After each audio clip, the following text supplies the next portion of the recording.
Hello, friends. Golf is a game of tradition and rules. And I want to talk a little about the rules regarding judging of distance. Now, there aren't that many rules regarding that because in the old days, it was all done by eyeball or familiarity with the golf course. And here's how I used to do it. I would, and of course, we're talking about the approach shot, which is a term referencing the ball that's intended to get on the green. So you've hit your tee shot on a par four. You've got what you hope is one more shot yet to hit to get on the green, the approach shot. And how I used to do it, because it actually worked for me, was I knew the card, I knew the yardage of the golf hole, and I would get to my ball and I'd look back at the tee, and then I'd look at the green, and I could sort of gauge what the percentages were.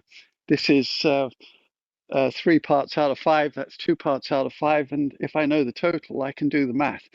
The second way that I would do it would be to look at the hole and I would imagine 100 yards because I think we can all reasonably do that.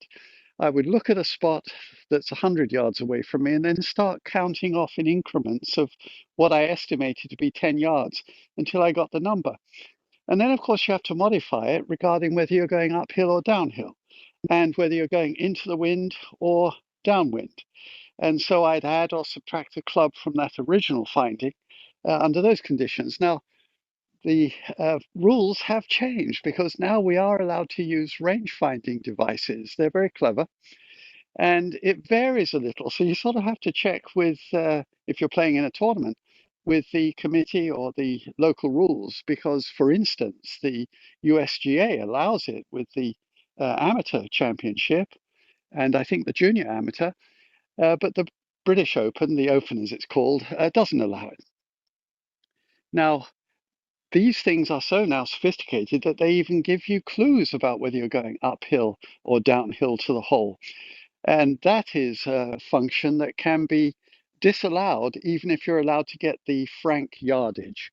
So check in with people.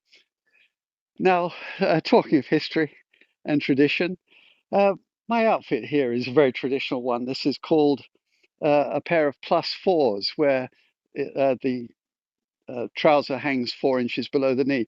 I've got rather long legs, so I think it's probably a plus three and a half. But they're wonderful traditional garb for golf if you look back 100 years.